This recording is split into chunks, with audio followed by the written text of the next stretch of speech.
Survivors of the Yelewata massacre, where 270 Christians were killed, celebrate the first court appearance of the accused. On February 2, 2026, for the first time, 9 suspects involved in the horrific Yelewata massacre appeared in court.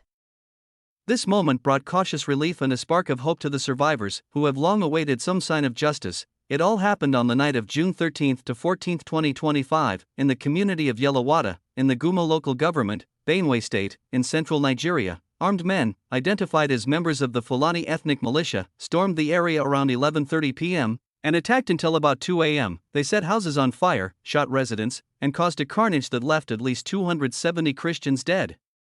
Mostly women, children, and people who had already been displaced from other areas because of previous violence. More than 400 homes, churches, and agricultural structures were destroyed. The 9 men-Ardo Lawal Muhammad Dono, Ardo Muhammadu Saidu, Alhaji Haruna Abdullahi, Yakubu Adamu, Alhaji Musa Muhammad, Abubakar Adamu, Shaibu Ibrahim, Sale Muhammad, and Bako Jibrin were indicted in the federal court of Abuja. They were held in Kuj prison while the trial continues. Survivors see this appearance as a rare step amidst years of recurring attacks in the Middle Belt region, where impunity has been the rule.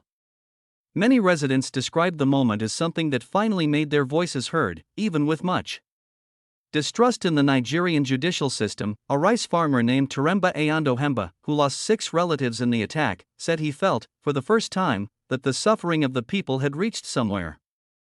He said that after burying so many people without justice, seeing the suspects in court gave the feeling that, at least, the world was paying attention now, even though the country had failed them for so long.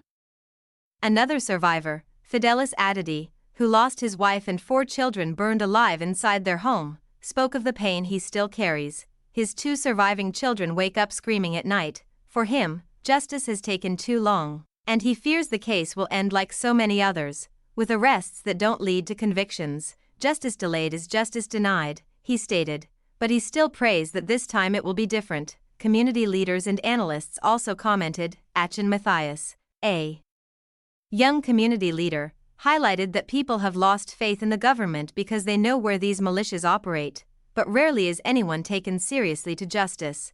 He warned that if this process fails, communities may feel completely abandoned, which would be dangerous for the entire country. Frank Utu, a security analyst who is also a survivor and lost 38 family members in the massacre, considered the court appearance symbolically important, but insufficient on its own. He emphasized that true justice requires political will, witness protection, and full transparency. Furthermore, he argued that the government needs to dismantle the networks that finance, arm, and protect these militias.